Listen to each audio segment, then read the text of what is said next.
Breaking news Yamuna నది కాలుష్యం ఢిల్లీ హర్యానా ప్రభుత్వాల మధ్య చిచ్చు రాజేసింది.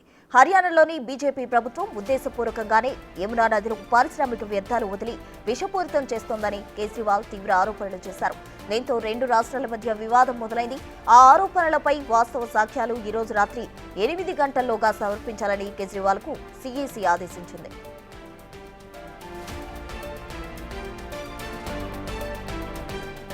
హర్యానా నుంచి ఢిల్లీకి ప్రవహిస్తున్న యమునా నదిలో అమోనియం స్థాయిలు 6 రెట్లు ఎక్కువగా ఉన్నాయని ఆ ప్రభుత్వం వాదన. దానివల్ల ఢిల్లీ వాసులు కాలుష్యాన్ని ఎదుర్కొంటున్నారని తెలిసినా హర్యానా ప్రభుత్వం చర్యలు తీసుకోవడం లేదని కేజ్రీవాల్ ఆరోపించారు.